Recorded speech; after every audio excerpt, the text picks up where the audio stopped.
Praise. Praise God. Praise God. Palakpakan po natin si Jesus.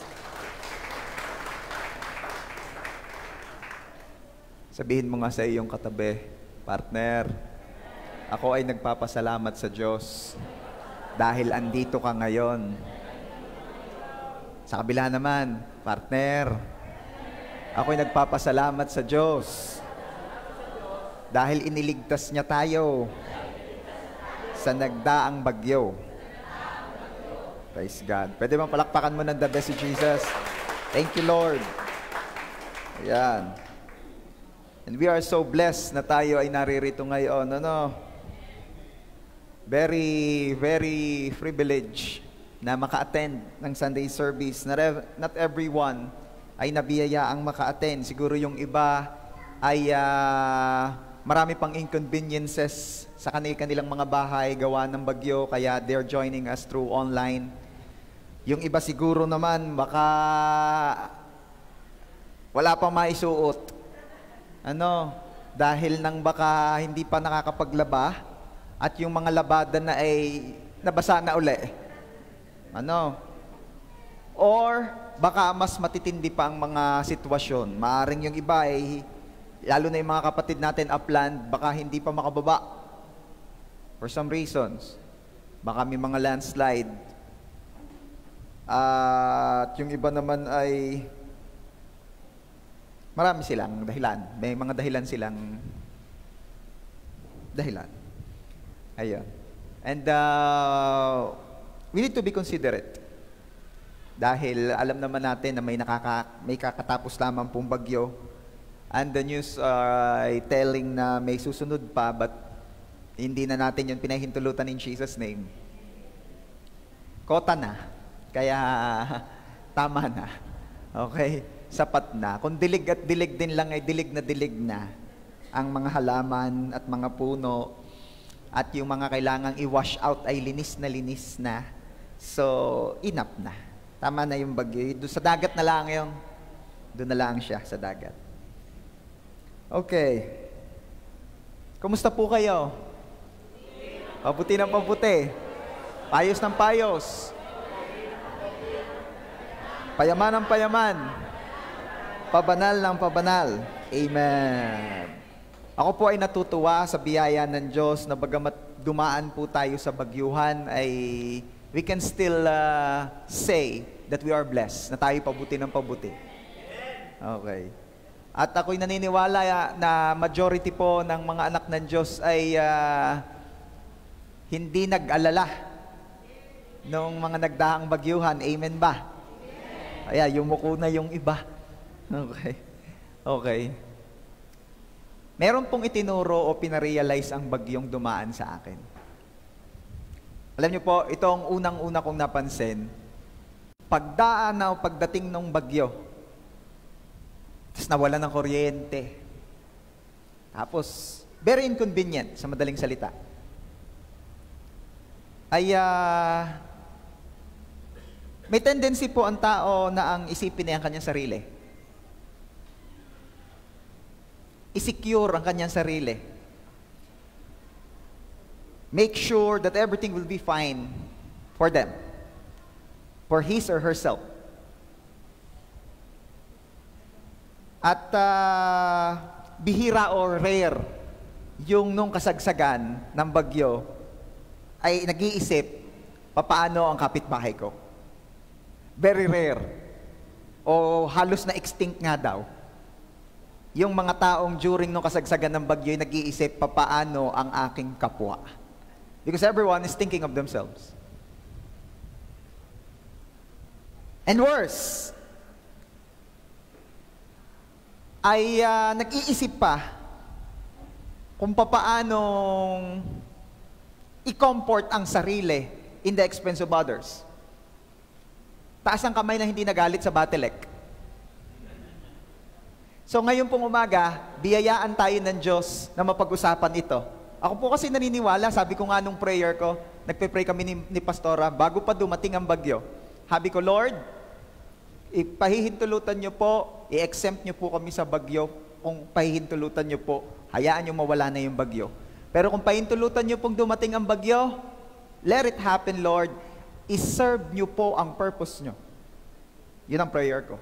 Hindi ko pinag-pray na marami ang masalanta. Hindi ko pinag-pray na mabagyo talaga tayo to the max. Ang prayer ko, ano man ang purpose ni Lord behind that bagyo, ma-serve. Let it happen. Hayaan niyo ma-realize ng mga anak mo.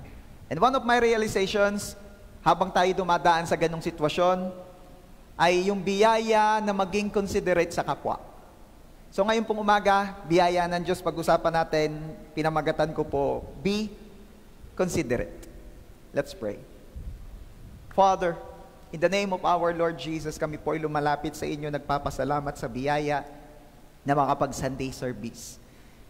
Thank you, Lord, dahil kami po ay buhay pa. Thank you, Lord, dahil iningatan niyo po kami, maging ang aming mga loved ones, ang aming properties, ang iyong church. Thank you, Lord. Thank you. We ask forgiveness sa aming mga kasalanan. Forgive us. Cleanse us with your blood, and thank you, Lord Jesus, for you are our righteousness. Holy Spirit, we pray, turuan niyo po kami. Biyayaan niyo po kaming maging considerate. Turuan niyo po kami. Gusto naming maging kamukha mo, O Diyos. Gusto naming maging kagaya mo, Lord Jesus. At thank you, for we believe na araw-araw, from glory to glory, inaayos niyo po kami, binabago niyo po ang aming mga pagkatao. Thank you, Lord God. Makita po kayong lubos sa aming mga buhay at sa aming mga ugali. Thank you so much, Lord. Bless the lips of your servant as I share your word. Bless the ears and the hearts ng mga makikinig. And we are declaring your victory alone and the defeat of the enemy in Jesus' name. Father, we pray na ang inyo pong biyaya ang ibuhos sa aming lahat ngayong umaga. Turuan niyo po kami. Hayaan niyo pong kung paanong ikaw ay mahabaging Diyos, maunawain at mapagbiyayang Diyos sa amin, gayon din naman kami sa aming mga kapwa. Salamat, Ama. To you alone, we entrust and dedicate this Sunday service, and to you alone, all the glory. Ito po ang aming prayer in Jesus' name. And everybody say, Amen. Praise God. Okay. Bago ako magpatuloy, Kenneth, may I request our aircon kung po pwedeng i-adjust mo? Sa kanila mo na lang itutok. That's being considerate. Baka kasi, nilalamig na po ba rin kaya? Ayan, hinaan mo na lang anak. Ayan, thank you so much. Ayun, pwede pala naman. Okay. Ayan. Kaya ako'y nag-iisip, kung bibili na ba ako ng aircon o sa sunod na? Dahil ng taglamig na huwi, sa summer na lang, iniisip ko pa. Okay. Philippians chapter 2, verses 3 and 4. Basahin nga po natin. Do nothing out of selfish ambition or vain conceit. Rather, in humility, value others above yourselves, not looking to your own interests, but each of you to the interests of the others. Yan. Yan nga po yung aking binabanggit sa atin kanina, ano. Please, don't get me wrong, ako po hindi exempted sa lahat ng pag-uusapan natin. Ako po ang unang-unang tinuruan ng Diyos dito, at tapos ngayon, habang pag-aaralan natin, tuturuan uli. So kayo ay may sasambuting message ngayon, ako ay 2 beses sermonan ng Diyos. Okay. Well, this is my observation. Bihira talaga kapag, alam nyo, nagkakaalaman talaga if we are considerate or if we are concerned sa concerns ng others kapag may mga pinagdadaanan ng gayan. Ano? Sabi ko nga kanina, bihira or rare po. Yung sa kasagsagan ng pangangailangan ay ang iniisip ay ang kapakanan ng iba. 'Di ba? Majority, they will sit back, relax, and think about what will happen next. Yan trending yan kung kanino man linya yan. Okay, sit tight. Okay. At meron din namang mga lumusong sa baha to help. Diba? Baka sabihin nyo naman talaga si Pastor Pink. Hindi. Okay? Nakita ko lang talaga lumusong sa baha si Lenny. Diba? Bakit? Wala lang, naligo, hindi ho. Natulong ho siya, namimigay siya ng may itulong. And there are few na extending their help. Pero nasan yung majority? Nasan yung majority? Nasan tayo? Tayo po ay kasama nung inaaway ng marami sa social media. Sit tight.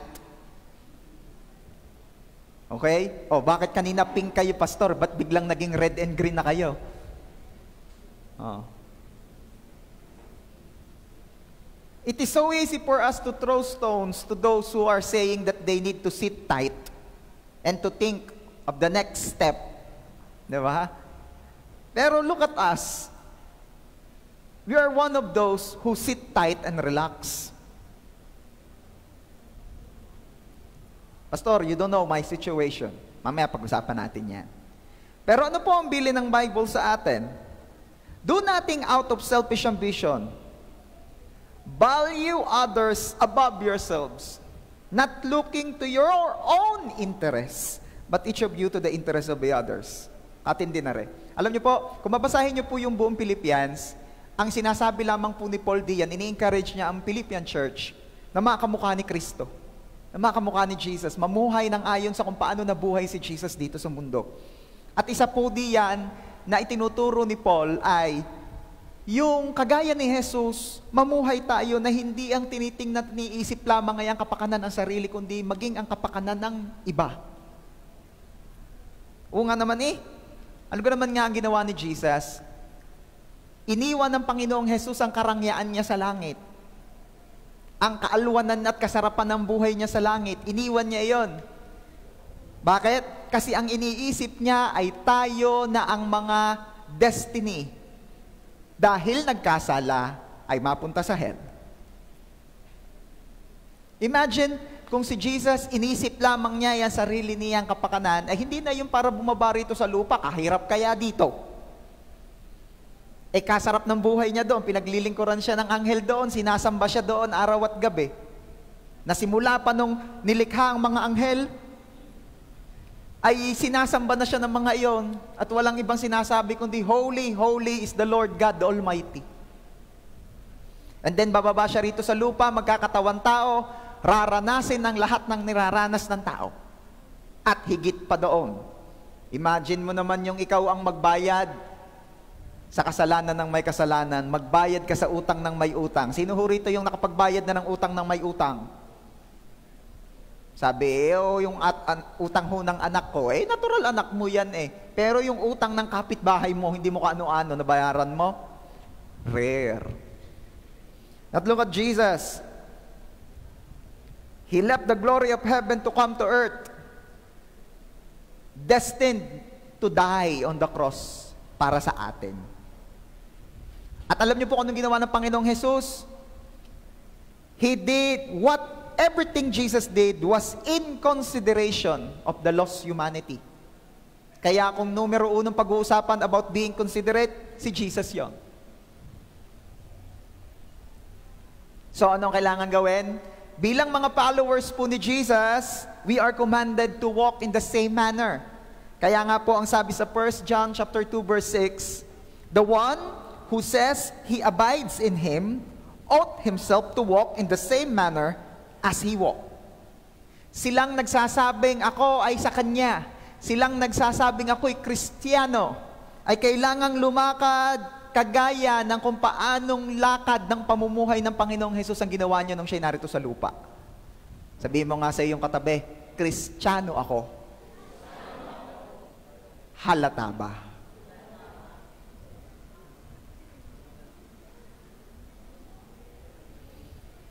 What does it mean to be considerate to others? Pag-usapan muna natin, merong konting lang tayo dito. Definition of terms, para naman alam natin. Considerate came from the word consider. The root word is consider. Meaning, to think carefully about something, especially before making a decision. Yun daw yung mag-iisip ka muna. Alam nyo, dito pa lamang ang daming sumasablay. Bakit? Kasi madami nagsasalita muna bago mag-isip. Gumagawa na muna bago mag-isip. Uma-action na agad bago mag-isip. Lagi ko pinapaalala, hindi nakakapagtaka na nung nilikha ang tao, ang ulo ay nasa itaas para siyang mauna. Okay? Wala pa akong nakitang nilalang ang Diyos na ang utak ay nasa talampakan. Laging nasa ibabaw yan para siyang mauna. Pero, ang dami pa rin pong guilty rito, ang bilis magsalita, ang bilis magdesisyon, ang bilis umaksyon without even thinking first. So, what is being considerate? The root word is consider, meaning to think carefully about something, especially before making a decision. O yun pala yun. So ano naman daw, o sino naman daw yung considerate person? A considerate person shows regard for the needs or feelings of others. Ang considerate naman daw na tao ay pinapahalagahan niya ang pangangailangan at ang nararamdaman ng iba. Sabihin mo nga, iniisip ang iba. Iba po yung iniisip ang iba po yung sinasabi ng girlfriend mo na iba na naman ang iniisip mo. Magkaiba yun. Okay? Tuloy po natin. Their words and actions are characterized by careful thought. They are deliberate and intentional, given to consideration or to sober reflection. Ayan. So makikita po natin dito, ang considerate person, hindi siya bara-bara, hindi siya rude. Okay? Hindi siya basta na. Iniisip muna at iniisip ang kapakanan ng iba. Nariyan pa kayo? What else? Considerate persons are mindful of consequences or circumstance, especially careful of the rights, claims, and feelings of others. Ang considerate palang tao, iniisip niya, hindi lang basta iniisip Ang sabi po rito, mindful. So, laging nasa isip, iniisip. Yung consequences, yung pwedeng mangyari. At siya'y careful sa rights, sa claims, at pakiramdam ng iba. Ayan. So please don't get me wrong, ang considerate na tao ay hindi naman nangangahulugang people pleaser. Kundi siya lamang yung tipo ng taong hindi siya nabubuhay para sa kanyang sarili lamang. Ikinukonsidera niya rin ang iba. Iniisip niya rin ang iba. Okay. Meron pong maling pagkaunawa ang tao sa pagiging considerate. Kasi po, marami ang nag-aakala na ang pagiging considerate ay yung ina-avoid o iniiwasang ma-offend ang iba. Hindi yon. Yun na nga yung sinasabi kong man-pleaser naman yon. Kasi, ma-avoid mo ka namang i-offend ang iba. Lagit-lagi tayo makaka-offend. Lagit-lagi tayo makaka-offend. Wala ka nang ginagawa, nakaka-offend ka pa rin. Diba? Yun nga ang sabi ay, I will sit tight. Ang dami nagagalit sa social media. Diba? Nagalit dahil walang ginawa. Wala nang ginagawa, may nagalit pa rin Wala nang susuutan. Sabi ng mundo, ang pagiging considerate daw ay yung ayaw mong may magagalit sa iyo. Hindi ho yun gayon. Instead na mag-focus ka doon sa areang yon, ang pukusan mo ay ito. Ang pagiging considerate po ay pag-iisip ng patungkol din para sa iba, hindi lamang sa sarili. Isinasaalang-alang ang iba. Are you there? Ayan. Alam niyo po, ba't nalamig pa rin? Hininaan mo na ito Patay na kaya? Okay lang? Tingnan natin. Pagka pinatay at bumanas, buhayin na uli. Ako na lang ang lamigin. Yan. Lamig. Siguro ilang araw rin kasing nasanay ng walang electric fan. Naalala ko nung binuhay ang electric pan nung nagkakuryente na, sabi ni Pastora, okay, nasanay nang wala ng electric pan. Patayin na kaya muna natin. Hindi, pinatay. Ayan. Okay. So kung pagiging considerate po ay yung ayaw maka-offend ng iba, please, wag kayong mawawala ha, inilalatag ko muna ito. Tapos mamaya pag-usapan natin yung meat ng ating topic. Si Jesus po ay very considerate. Pero, alam naman natin, may mga na-offend pa rin kay Jesus. Ang mga words and actions po ni Jesus, very challenging to His listeners. Diba? Naalala ko nanonood po yung mga anak ko ewan ko kung nung pangalan ng palabas na iyon na cartoon sa YouTube about kay Jesus. Si Jesus ay nagtuturo na sa mga tao. Sabi ni Jesus, God loves you so much. Naglalapitan yung mga tao. Oh, I like that. Sabi ng mga tao, oh, I love it. Lapitan sila. For the kingdom of heaven belong to such as this. Lapitan ng mga tao, wow, I like it. Tapos maya-maya, bumabanat na si Jesus. So how to love? Sabi ni Jesus, love others as you love yourself. Medyo ko tumataas na ang kilay ng iba. Tapos sabi ni Jesus, you do not love those who love you. Wag mo lang daw mahalin yung nagmamahal sa iyo. Ano sabi ni Jesus? Instead, love your enemies. Sabi nung isa, I don't like it anymore. I don't like this anymore. Naglalayasan na. Unti-unti na nababawasan. Sabi ni Jesus, deny yourself. Carry your cross and follow me. Naglayasan na, ilan na lang yung natira. Ano ibig ko sabihin dito? Church, ang dami talaga marami sinabi at ginawa si Jesus na naka-challenge sa kanyang mga listeners at lalo na yung mga kontrabida na offend pa niya. Okay? Pero hindi natin pwedeng sabihin hindi considerate si Jesus.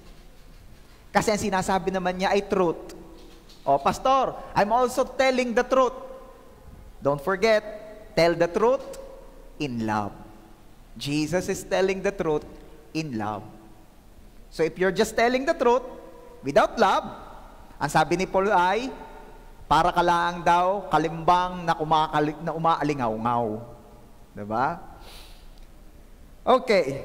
So ngayon pag-usapan po natin, Pastor, gusto kong maging considerate. How to be considerate? Gusto ko yan. Gusto kong maging liwanag sa dilim. Gusto kong makita si Jesus sa akin. Gusto kong malaman nila na may Jesus na nabubuhay merong Jesus na naninirahan sa puso ko. At yun ang gusto kong i-share sa inyo. Gusto kong malaman nyo ng mga tao how to be considerate. Number 1, understand self. Understand life. Sabi po sa Philippians chapter 2 verse 3, do nothing out of selfish ambition or vain conceit. Selfish, from the root word self. It's all about self. Ang tao po kaya hindi nagiging considerate, it's because of self. One's self. Iniisip ang self. Nakatingin sa sarili. Okay? Yung mga tipong, natural lang naman po, Pastor, na bago ko isipin ang kapakanan ng iba, iisipin ko muna ang sarili ko. Okay. Pero hindi natural sa Kristiyano, yung pagkatapos mong isipin ang sarili mo, hindi ka na nag-isip para sa iba. Kasi marami ganun Yun ang kanilang panlaban. Yun ang kanilang claim. Natural lang naman po, isipin ko muna yung akin, yung amin. Oo nga, pagkatapos, nanatili na dun Samantalang ano ang gusto o kalooban ng Diyos sa atin? Yung tayo ay sumagana sa bawat mabuting bagay upang tayo sumagana sa mabuting gawa. Noong bumagyo, nakalimutan na iyon. Ilang linggo na laging pinag-uusapan. How to be considerate? Understand self. Understand life. Paano to? Unawain mo muna kung ano ba talaga ang buhay. Bakit may mga taong ganito? At bakit kailangan maging considerate? Okay. Tingnan natin doon sa simula para magka-idea ka. Genesis chapter 1, beginning verse 11 to 12. Then God said, "Let plants grow from the earth, plants that have seeds. Let fruit trees grow on the earth that bring their kind of fruit with their own seeds." And it was so. Plants grew out of the earth, giving their own kind of seeds. Trees grew with their fruit and their kinds of seeds, and God saw that it was good. Ano nakita nyo riyan? Sabi ng Diyos, sige, magkaroon ng mga puno, mga halaman, at kayo magsilago. Ayan. At ano napansin ninyo riyan? Unang-una pa lamang sa nilalang ng Diyos na may buhay ay ang halaman, pangita na kagad, na talaga namang in order to survive, di ba? They need to think of themselves. Ano nakalagay diyan? Verse 12, plants grew out of the earth, giving their own kind of seeds. Wala kayong nakikita na yung mais, noong sumibol, bumunga, ang buto ay papaya. At wala ka nakita na nung tinanong mo yung mais, bakit ikaw ay mais? Ang butong pinroduce mo ay papaya. Ika naman ng mais, kasi naaawa ako sa papaya. Walang nagtanim. May nagtanim ng papaya, pagbiak mo, walang buto. Pagkakadamot, ano? Hindi makabinhi eh. Ay naawa ako doon sa papaya, kaya inisip ko ang kapakanan ng papaya at ako ay lumikha ng butong ng papaya. Kahit ako'y mais. Walang gayaan. Makikita nyo, unang nilikha pa lamang, iniisip na sariling kapakanan in order to survive. In order to live. Okay? What else? Ano naman nakikita ninyo sa mga halaman, lalo na sa kagubatan? Mapapansin po ninyo sila pataasan ng pataasan. Bakit? Kasi nga, they need sunlight. O ano ba naman yan, pastor? Kanina English yung subject, ngayon science na. Meron akong pinatutunguhan dito eh. Pataasan sila ng pataasan to survive. Kasi pag ikaw ay naliliman at hindi ka naarawan, deprived ka sa sunlight, kailangan ng halaman. So sila'y pataasan ng pataasan to survive. Everybody say, to survive. At meron bang mga panukala ang batas natin o ang kongreso, kung sino man dito, ang nagalit sa mga punong nataas? Nagalit ka, ikaw talagang papaya ka, lilililuman mo yung aking ukra. Meron ba ganon? Hindi. Because natural, nauunawaan natin ang halaman, they're doing those things simply because they want to survive. They want to live. Okay. Everybody say once again, understand self. Understand life. Di ba? Kaka-idea na kayo na. Okay. Tuloy po natin. Genesis 1, 20 to 22. Then God said, "Let the waters be full of living things. Let birds fly above the earth in the open space of the heavens." God made the big animals that live in the sea, and every living thing that moves through the waters by its kind, and every winged bird after its kind. And God saw that it was good. God wanted good to come to them, saying, "Give birth to many, grow in number, fill the waters in the seas. Let birds grow in number on the earth." Iniutos po ng Diyos magpakarami kayo, humayo kayo, kayo ay magpakarami. At paano dadami kung hindi mabubuhay? Okay? They need to survive. Diba? Talagang wala kang magagawa. Yung leon, sasakmalin talaga niyan yung usa. Kasi kailangan niyang mabuhay, kailangan niyang kumain, kailangan niyang mabuhay. Kaya hindi ko rin maintindihan yung mga ibang organisasyon na nagagalit kapag kinakatay ang baboy. Nagagalit pag kinakatay ang baka, nagagalit pag kinakatay ang manok. Anong gagawin daw? Lulunukin mo ng buhay? Diba? And they're spending so much to push their advocacies para maging bigan ang tao. Ngayon ang tanong ko, ba't di ka naawa sa halaman? Diga, wala nang susuotan pag gayaan. They're spending too much. Samantalang yung perang yung pwede nilang gamitin para matulungan ang kapwa-tao nila. Are you there? So much concern doon sa hayop. At di mo naman makakitaan ng konsiderasyon sa kapwa-tao. Oy, kayo nga ha, kung kayo ay pet lovers, make sure na if you're spending too much sa inyong pets, make sure na you're also spending that much sa tao. Are you there? Baka yung aso mo, pa-diaper mo, yung kapitbahay mo, kita mo may mga bata, di mo man lang mabilhan ng diaper. Tapos gusto mong mawin kay Lord? I doubt. Are you there? Please don't get me wrong. I have nothing against pets. I'm a pet lover. Alam yan ng life group ko. Ba't kayo natatawa? Hindi. Alam nila ako'y mahilig mag-alaga ng hayop. Noon nga, may mga isda pa ako. Hirapan na lang ako maglinis ng aquarium. Saka imagine ninyo kung ako may aquarium pa ngayon, may mga anak na ako, lalo yung si Elise, nakaw, kung ano-anong lulutang doon. Okay. I have nothing against pets. But please, if you're spending too much love, too much time, and too much resources to your pets, make sure that you also spending that much sa tao. Are you there?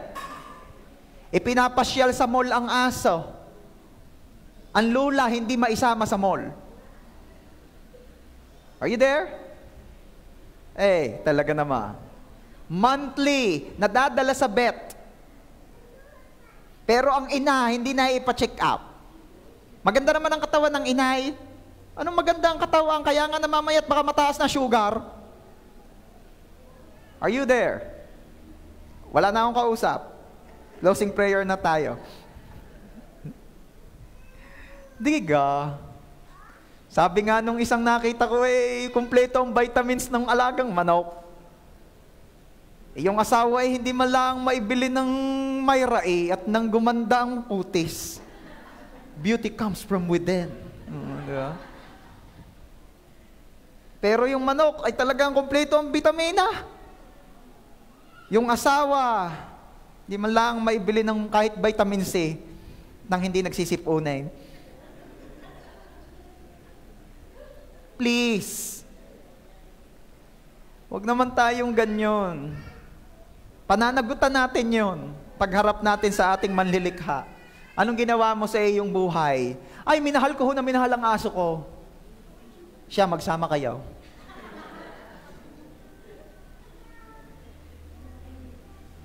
Maniwala kayo, seryoso ako. Pagharap natin kay Lord, magbibigay sulit tayo dyan. Kaya habang may panahon pa, ay bawi. Let's make bawi. Are you there? Nariyan pa kaya? Yung mga may nauunawaan, natututunan, nare-realize mo malakpak ng the best kay Jesus. Pero ito, mapapansin niyo once again, in order to survive, talagang may mga pagkakataon that we need to do something. Diba? Hindi ka nagagalit sa hayop. Hindi ka nagagalit doon sa pusa pag kinakagat yung daga, natutuwa ka pa nga. But they need to survive. That's why they're doing it. Pero nagagalit ka sa daga na kumakain ng mga pagkain sa inyo. They need to do it because they need to survive. They need to live. Okay? Ano kaya ibig sabihin niyan, Pastor? Ano kung connection na yan sa pinag-aaralan natin? Papunta na ako. Genesis 1:27-28. Basa. And God made man in His own likeness. In the likeness of God, He made him. He made both male and female. And God wanted good to come to them, saying, give birth to many, grow in number, fill the earth and rule over it. Rule over the fish of the sea, over the birds of the sky, and over every living thing that moves on the earth. Ano napansin ninyo? Iniutos talaga ng Diyos sa taong mabuhay ka at magpakarami ka. At alam niyo po bang yung pagpapakarami ay pabor sa pagiging buhay? In order for a species to thrive, to live, to maintain their line, they need to reproduce. Diba? Para manatiling may dalag, kailangan yung dalag manganak. Para kung nung bumaha, pumasok sa bahay nyo at iniulam ninyo, meron pang tirang magpapatuloy ng lahi nila. Diba? At ang purpose ng reproduction is to maintain the line. Parang tao. At alam niyo po, ang mundo ay may sariling kaparaanan to control it. Pag dumadami ng mga insekto, dumadami ang palaka. Hindi rin naman pwedeng sumubrang dami ng palaka dahil baka pati mga bubuyog na nakakatulong sa atin ay kainin nila. Kaya anong mangyayari? Kakaroon ng ahas. Kakainin naman ng ahas yung mga palaka. Di rin naman pwedeng ubusin ng ahas lahat ng palaka dahil baka dumami ang lamaw. Ang daigdig po ay may sariling paraan to control. Tao lang naman ang hindi makontrol eh. Diba? Alam nga naman pag dumadami ng tao, sige, magkaroon uli ng dinosaur, ipakain niyang mga taga San Jose, madami na. Hindi mo pwedeng gayo. May bait tayo, kaya tayo ang magkukontrol. Are you there? Kaya kapag ka, alam mo, limited budget mo, dapat limited din lang anak. Ano? Hindi yung baligtad eh. Kung sino yung limited ang budget, unlimited anak. Mag-control tayo dahil kaya tayo nilagyan ng Diyos ng bait para tayo mag-control sa ating populasyon. Nariyan pagkakayaw? O gusto ninyong ang daigdig na rin na mag-control sa populasyon natin? Magkaroon ng mga dinosaur, mga anaconda, gusto nyo? Siyempre, ayaw naman natin noon. Okay. Ano ibig ko sabihin dito? To understand life, to understand oneself, we need to understand life. And we are created to live. We are created to survive. Kaya ang instinct mo is to think of yourself. Nakuha niya? At number one na gusto kong matutunan nating lahat ngayon, how to be considerate. Let's understand those who are inconsiderate. Understanding the inconsiderate people are being considerate to them. Simply because they want to live. Simply because they want to survive. Diba?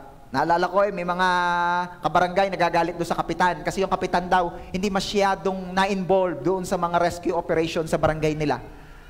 At nagalit palalo sila nung narinig nila ang paliwanag ng kapitan. Sabi ng kapitan, basang-basa na ako, kaya umuwi na muna ako.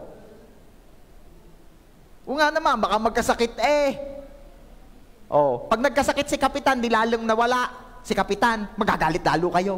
Nasaan na si kapitan? Hindi man lang makita din eh. Baka may sakit. Baka nababad na sa ulan. Gasino ka naman yung kaunting ulan? Ikaw, parang kalabaw. Yung kapitan mo, baka naman baby girl yun. Hindi mo alam. Baka baby boy yun. Mamaya, tatakal natin yan. So we need to understand. Again, ang simula ng pagiging considerate mo is by being considerate to those who are inconsiderate. By understanding them that they are people who wants to live, who wants to survive, and they're thinking of themselves. Mahirap yan si pastor na babasa ng ulan, puro English. Diba? Yun. That is why may mga inconsiderate because they want to live. They want to be alive.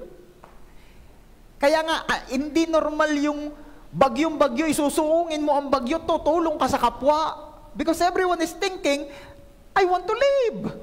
I want to survive. Kaya dini ako. Hindi ako lalabas. Baka malunod ako, bahana hanggang sakong.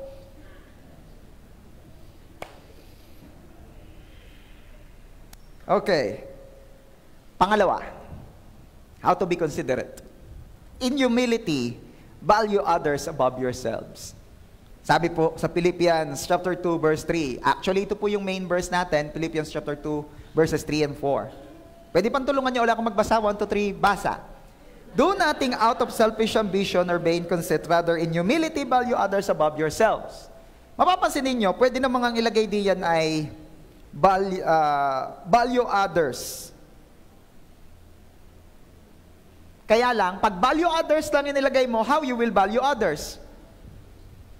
Sasabihin pa nung isa, sabi po kasi, love others as you love yourself. So equal-equal lang yan.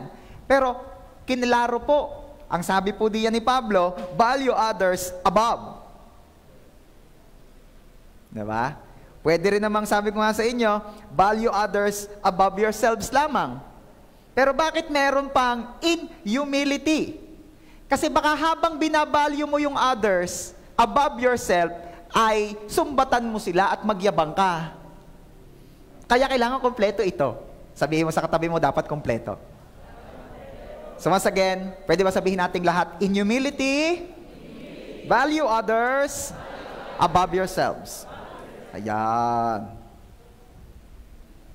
Ito pa napansin ko. Parte pala ng pagiging considerate, yung bigyan mo rin ng halaga ang iba. Bigyan mo ng halaga ang oras nila. Bigyan mo ng halaga at ikonsidera natin ang kanilang pangangailangan, ang kanilang pinagdadaanan. Naalala ko uli yung kapitan doon sa barangay. Hindi nga daw masyadong feel ng mga kabarangay ang performance ni kapitan. Ayan. Pero, naisip na ho ba natin kung ano ang kanyang sitwasyon? Baka kamamatay lang ng tatay. Diba? At hindi pa nakaka-move on. Pasalamat na nga tayo na nandun na si kapitan sa panahon ng bagyo. Kahit hindi natin gusto ang performance niya. Kasi kung tutusin, valid reason pa na hindi muna siya lumitaw. Dahil kamamatay lang ng tatay niya. Everybody say, be considerate. Bakit tayo ganon? Ba't ang demanding mo? Ba't ang ligalig? Kaligalig ni Christine, mas maligalig tayo. Bakit ang demanding natin? Because we're thinking of ourselves. We are valuing ourselves above others. Baligtad. Samantalang ang bilin ng Biblia, value others above yourself. Ay hindi. Tumakbo-takbo sila dyan Pumosisyon sila dyan Di natural lang. Serve us. Yan ang nga baga. Ang mga sarili ang tinitingnan at iniisip. Samantalang ang Panginoong Jesus, Hari ng mga hari, Panginoon ng mga Panginoon, na parito, not to be served unto, but to serve. Because He is thinking us. He value us above Himself. Hindi ko sinasabing ang tingin ng Diyos sa atin mas mataas tayo sa Diyos. Hindi. Pinahalagahan tayo ng Diyos ng higit pa sa Kanyang pagpapahalaga sa sarili niya.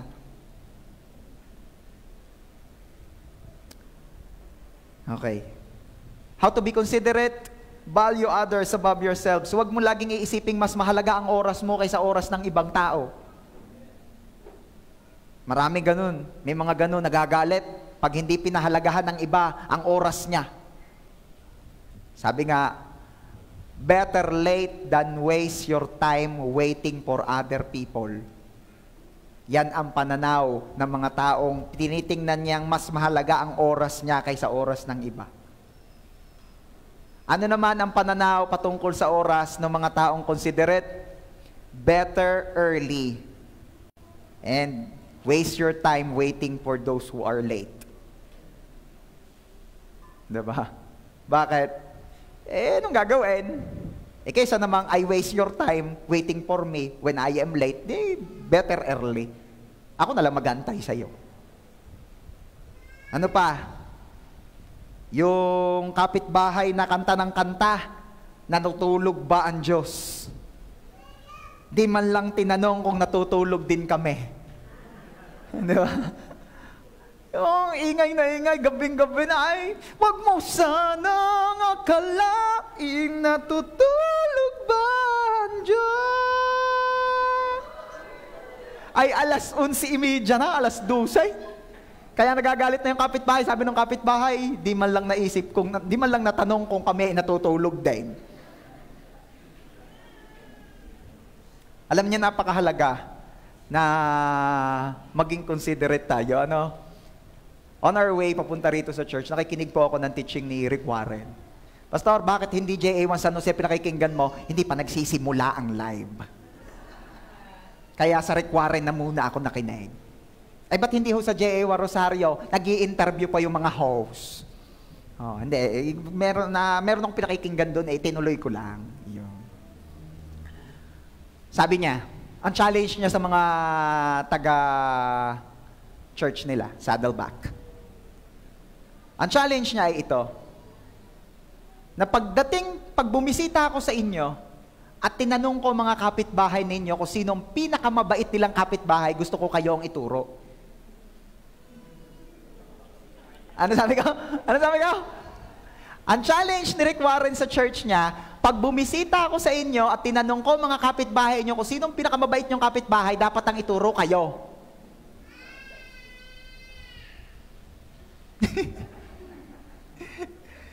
At tumahimik ang JA1 San Jose. Diba? Kasi, kung meron din lamang pala tayong kababantugan, alam niyo ibig sabihin ng magiging bantog, yung magiging sikat ka, ay yung pagiging kind, pagiging considerate. So ngayon, isa pang ilalatag ko sa inyo, church. Church, pagka binanggit ko ang pangalan ninyo, pag binanggit ko ang pangalan ninyo sa inyong barangay, saan ka kaya kilala? Ano kaya ang pagkakilala sa iyo? Halimbawa, pumunta ako kina Brad Jason, tinanong ko, kumusta ho si Brad Jason gaho kilala ninyo? At maliwala ka kung ano yung unang description karugtong ng pangalan mo, pag sinagot ka nila, doon ka kilala. Ah, si Jason, yung nagbebenta ng salamin na maganda, doon ka kilala. Diba? Punta ka sa Aya, tinanong mo, halimbawa, kilala niyo gawa si Bieber? Ah, si Bieber? Yung cute? Diba? Yung kapatid nung si JC nagwapo? At yun magkakapatid yun yung si Rick na napaka-poging drummer. Ayun, di ba? Pag pumunta ka ng dagatan at tatanong mo, kilala mo kayo si Pitts? Ah, si Pitts? Yung matangos ang ilong? Ayun, di ba?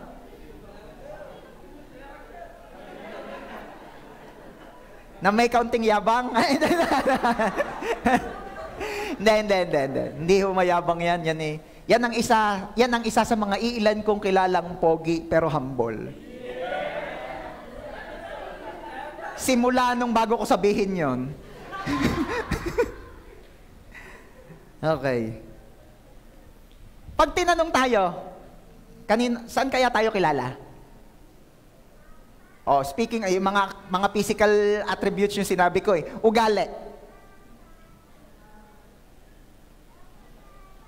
Pagdating mo doon sa barangay, kilala niyo gawin, yung maligalig.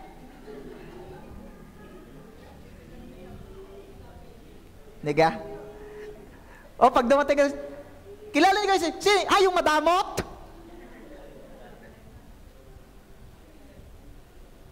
O kaya pag, kilala niyo po yung yung Marte? Sinabi pa lang yung pangalan Marte! Oo.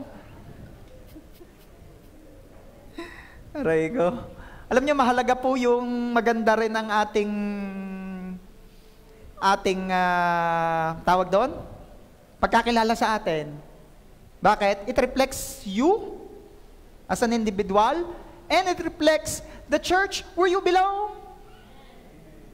Alam nga naman ako sasama pa riyan. Sasama ng ugali niyan. Di malamang ang namumuno niyan mas malma pa dyan. Di ka? Oh.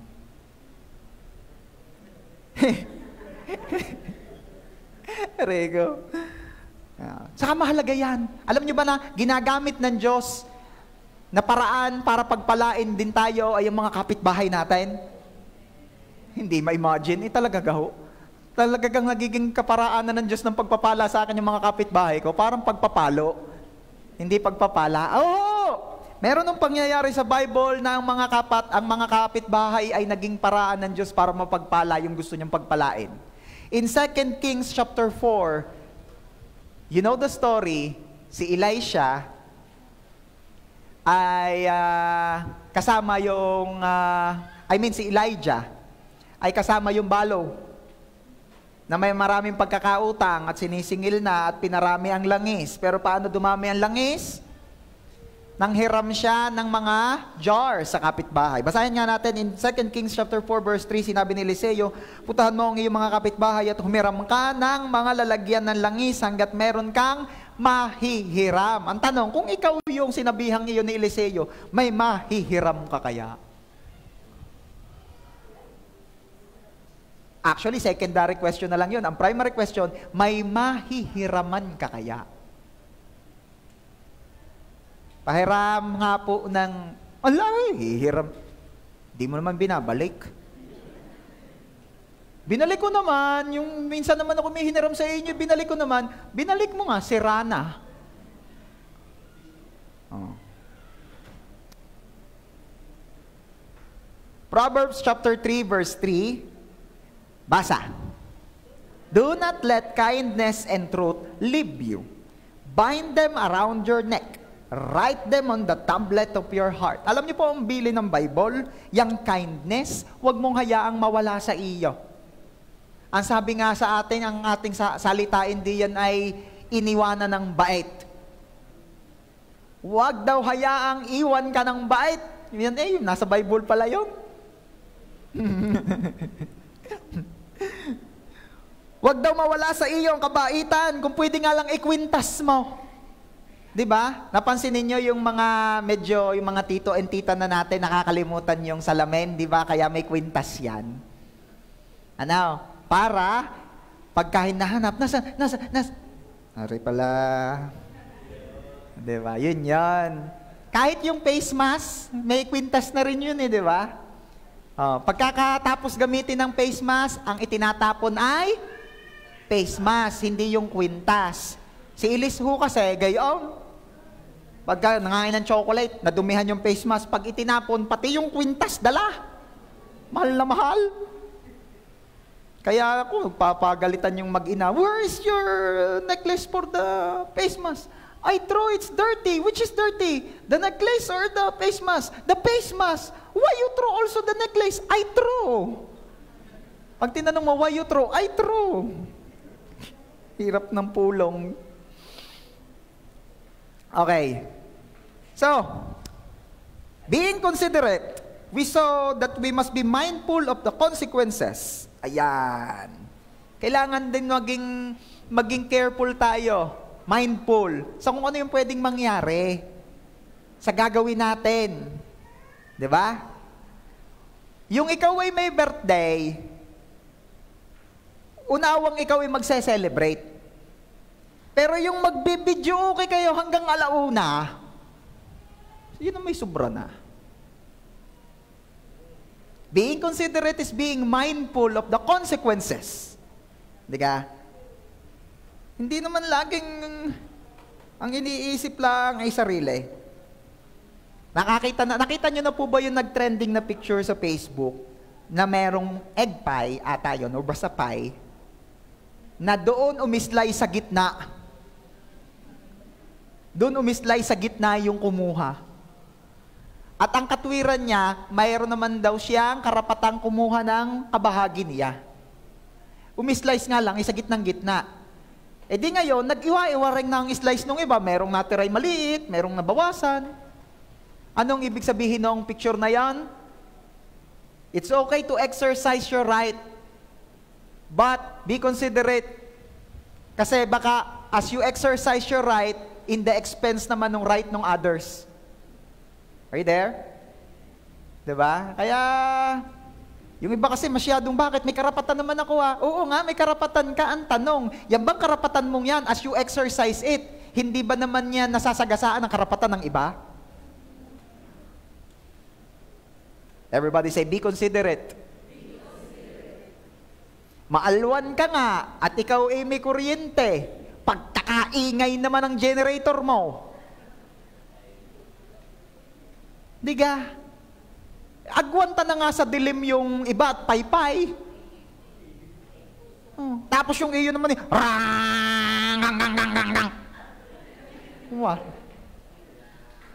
ang pagkakaingay, umaalwan ka nga, may kuryente ka, ala, inggit lang kayo, pastor. Ako'y may generator, di ko binuhay. Sira.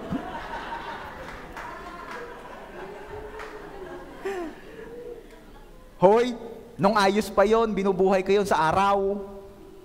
Pag walang kuryente, para makapag-charge at sa gabi, agwanta patay yung kawaawang kahanggan. Sa ingay na, talaga namang ika naman ang kahanggan na talagang yung inyong generator ay magdamag din akong mulat.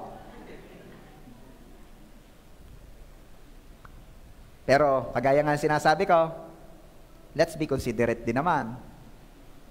Okay? Gusto kasi natin maging considerate ang iba sa atin, pero minsan hindi tayo nagiging considerate sa kanila. Bakit ka naka-generator? May maselang na bata. Hindi makatulog nang walang ingay ng generator, nang walang aircon. Kaya, anong maganda? Ipanalangin na laang po na masira ang generator? Hindi. Na magkakuryente na. At nang tumahimik na ang earth. Okay.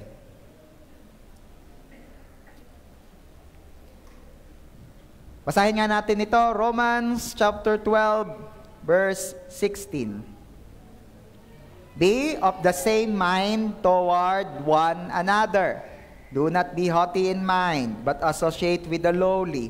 Do not be wise in your own estimation. Alam niyo po, ang gusto kong bigyan ng point dyan, yung last sentence. Do not be wise in your own estimation. Madalas ang tao kaya hindi nagiging considerate sa kapwa because they look at themselves as they are wise in their own estimation. Yung mga tipong, agad naman ay nagkasakit para kaunting ambon. Ako nga ay napag-ulanan na hindi naman ako nagkakasakit. Ikaw. Saka hindi mo nga laging alam kung ano ang pinagdaanan nila. Diba? Hindi natin laging alam kung ano ang buong istorya. Hindi natin alam kung ano ang buong sitwasyon. Kaligalig-galig kayo nga, iingay na yung inyong generator na yan. Di man lang ninyo kinukonsider ang inyong mga kapitbahay. Nako, nagalit, sinugod ng mga taga-barangay, nagsama pa ng mga taga-barangay, naku si Hal, gayan. Pagdating, nako, nagsasangab pala, hinihika, kailangan ng kuryente. O, di pahiya kayong lahat. Naabala nyo pa si Kapitan, kasarap-sarap ng tulog. Hindi kasi natin laging alam lahat. Malay ninyo, kaya nga halimbawa yung konsehalo, yung kapitan ng barangay ninyo, kaya hindi kumikilos, sobrang lamig, umaatake ang rayuma. Hindi man lang kayo sumama sa rescue and search operation, ay baka madagdagan lang ang i-rescue. Masakit ang tuhod. Malamig, napaspas. Reader? Di ba? Ang life group leader ko, hindi man lang nangumusta, hindi man lang nangumusta. Baka walang load. Baka walang data. Ang worst, baka wala ng battery. Hello? Kinumusta ka nun sa hangin, hindi lang nakarating sa inyo. Hoy, hangin, sabihin mo nga, kamusta siya? Hoy, nagpaikot-ikot naman ganyan. Be considerate.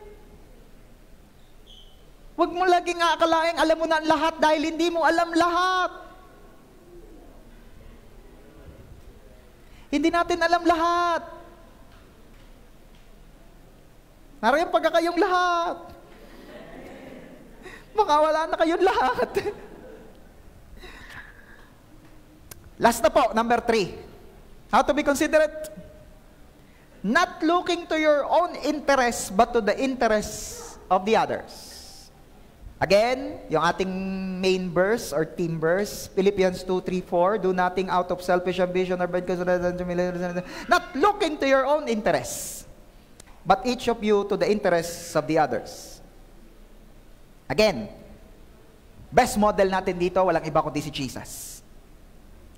Tiningnan niya ang kanyang, hindi niya tiningnan ang kanyang sariling interes. Tiningnan niya ang kapakanan at kalagayan ng tao. Alam niyo, kahit si Paul, si Apostle Paul, ay napakahirap din ang kanyang naging kalalagayan.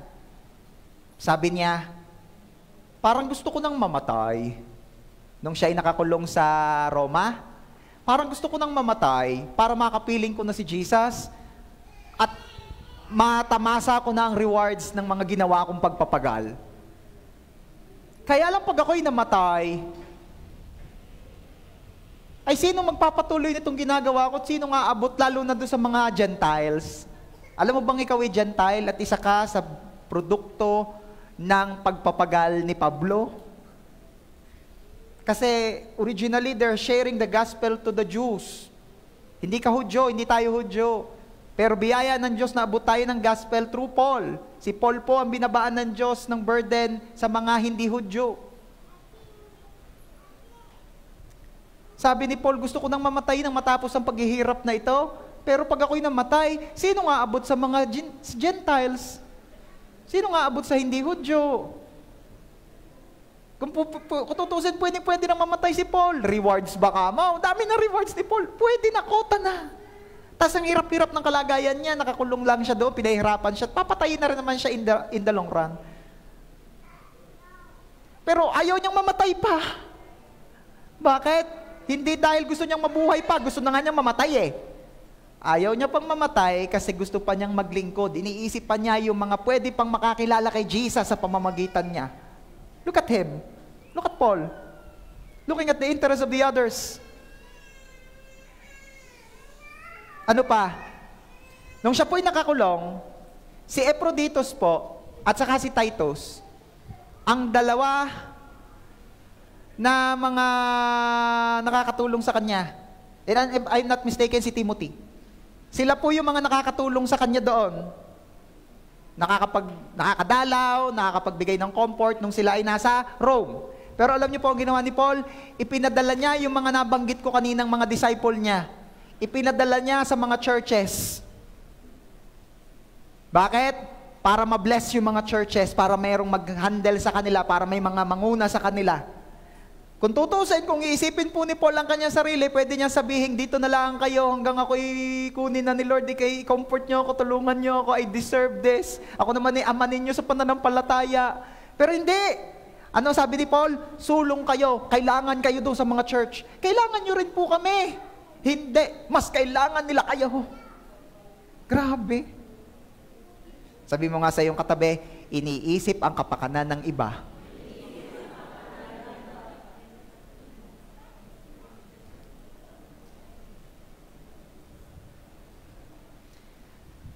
How to be considerate? May ikukwento po ako sa inyo. Meron pong isang general na veteran sa war. Ang pupunta na uli sa isang gera. At tingin niya, ito na ang pinakamalalang gerang pupuntahan niya sa buong paglilingkod niya bilang isang general. Kaya, sabi niya, mukhang ako'y alanganin, baka hindi na ako makauwing buhay. Gusto kong may maiwan akong memorabilia sa aking mga mahal sa buhay at merong maaalala patungkol sa akin ang aking mga kaapu-apuhan. Kaya ang ginawa po ng general na ito, naghanap siya ng magaling na pintor para igawa siya ng isang magandang portrait. Na-hire niya yung isang magaling na pintor at ang ganda naman ng pagka-paint sa kanya. Talaga naman parang nananalamin. Kaya lamang po, sabi ko nga sa inyo, veterano po sa gera ang general na ito. Siya po ay may patch, yung isang mata. Bulag na po kasi yung isang mata niya dahil na rin sa gera. At nung tinignan niya yung painting, sabi niya, nalungkot siya. Sabi niya, ayoko naman na maaalala ako ng aking mga kaapu-apuhan na garini. Na naiisa ang mata. Ayoko kung ako'y kakahabagan. Gusto ko ako'y mag-iiwan ng legacy. Yan. So, ano ang ginawa noong general? Sabi nung general, hindi. Sorry ha, maganda naman ang gawa mo, pero ayoko kasi nang ako'y maaalaala na one-eyed lang. Nag-hire uli siya ng isa pang pintor. Nakakarating ang balita dun sa next pintor, kaya ginawa niya, inedit niya. Ginawa niyang kumpleto ang mata. Dalawa lang. Sobra naman. Dalawa lang mata. Expecting na mai-impress niya si General. Pagtingin ni General doon sa painting, sabi niya, ayoko naman yan, hindi makatotohanan. Hindi makatotohanan. Lalo ako nasasaktan sa aking nakikitang yan. Alam niyo yung dalawa, hindi sila naging considerate doon sa General. Malapit na po ang gera at kailangan nang umalis ng General, pero gusto niya magkaroon ng portrait. May maiwan siya sa mga magiging descendants niya. Wala na siyang choice. Kaya naghanap siya sa lugar nila at nakakita siya ng isang batang babae na magaling mag-drawing, magaling mag-paint. At out of his desperation, kinuha niya yung bata. Ito po ang ginawang painting ng bata. Ginawa po ng batang painting ay nasa gera talaga yung si General, nakikipaglaban, at naka-side view. Na ang kita lamang ay yung mismong mata at hindi nakita yung bulag na kabila. Side view nga eh. Ang nakakita side view na rin yung mata.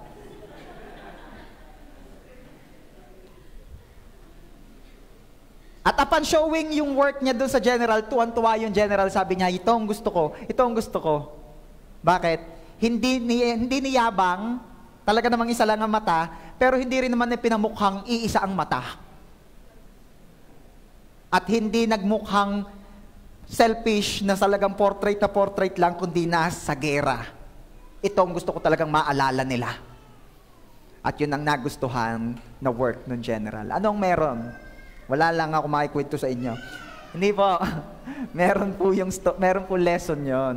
Yung dalawang naunang pintor, bagamat sila'y magagaling, pero hindi sila naging considerate. Hindi naging considerate yung dalawa. Samantalang yung bata, naging considerate at nagustuhan. Gusto mo maging kagusto-gusto ng kapwa? Be considerate.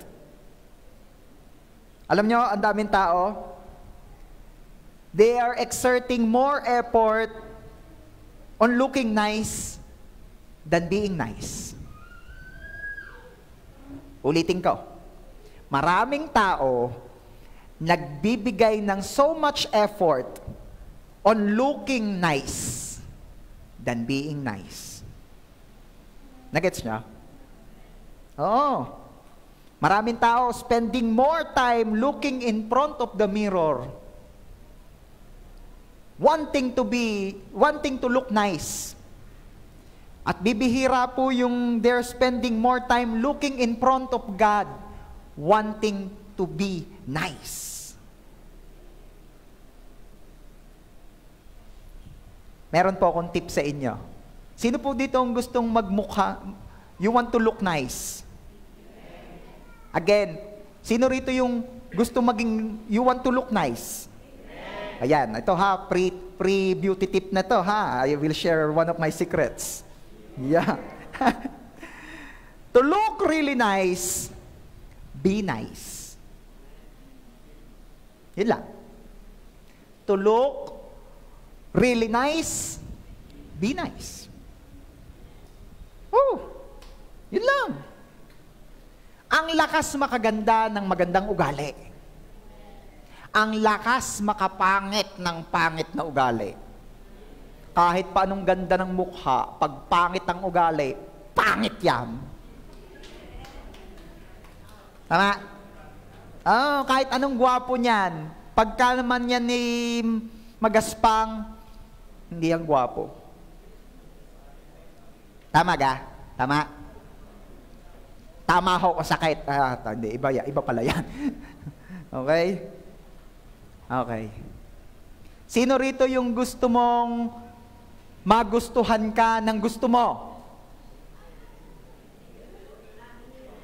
Again, sino po rito yung gusto mong magustuhan ka ng gusto mo? Talaga namang ayaw pang umamin eh. Amen daw, sabi ni John Kenneth Bilela. Tuturuan ko po kayo. Si Boaz po. Sino nakakilala kay Boaz? Si Boaz po, nagustuhan ni Ruth. Yan. Kasi siya po ay nice. Sabi nga po ni Rick Warren, Boaz will be ruthless if he is ruthless. Ulitin ko ha, Boaz will be ruthless if he is ruthless. Ano ba ibig sabihin, pastor, ng ruthless? Magaspang. Salbahe. Kaya si Boaz daw ay walang root kung siya ay ruthless. Sana naunawaan niyo ako. So, to look really nice, be nice. I pray in Jesus' name na mag-spend tayo more time on looking in front of God rather than spending more time looking in front of the mirror just to look nice. Mag-spend tayo more time looking in front of the Lord to be nice. Ang pinakamagandang paraan daw pala para makita natin ang mga kailangang ayusin sa atin ay ang manalamin sa kabutihan at kaperpektuhan ng Diyos. At makikita natin doon kung ano ang mga kulang at kung ano mga kailangang ayusin. And I pray in Jesus' name na maalwan man ng sitwasyon, lalo na kapag mga merong sitwasyong matindi ang pangangailangan, maging considerate pa rin tayo. Amen. So for the last time, let's read Philippians chapter 2, verses 3 and 4. 1, 2, 3, basa. Rather, in humility, value others above yourselves, not looking to your own interests, but each of you to the interests of the others. I pray in Jesus' name na biyayaan tayong maging considerate. Huwag laging isipin ang sarili.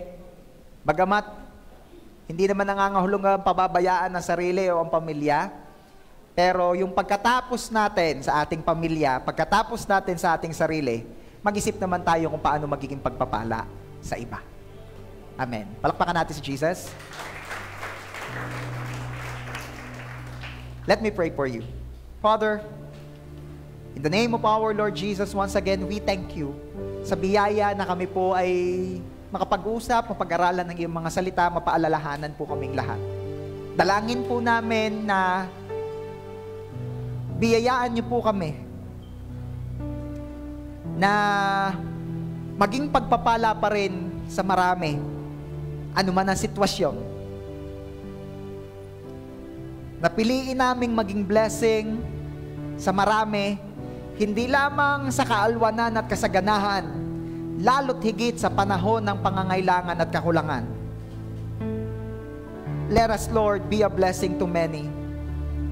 Hayaan niyong maging extension po kami ng kabutihan mo, ng pag-ibig mo, ng kindness mo, ng provision mo. Teach us, O Lord, na kung paano kang naging considerate sa amin, maging considerate din naman kami sa iba. Thank you so much, Lord. And we pray na kung paanong iningatan niyo po kami nung mga nagdaang araw dahil sa may bagyo, dalangin din po namin, una, na kung loloobin niyo po'y huwag nang tumuloy yung nababalitang susunod na bagyo.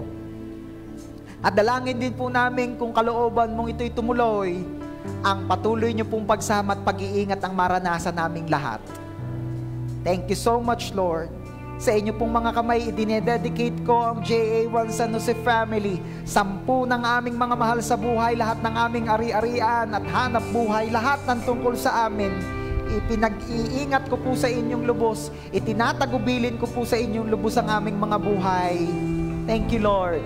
Ingatan niyo po kami at patuloy na biyayaan na sa kabila ng aming kaalwanan dahil sa biyaya mo, maging kaparaanan din naman kami ng kaalwanan ng iba. Salamat, Lord. To you alone, all the glory. Ito po ang aming prayer in Jesus' name. Amen. God bless you.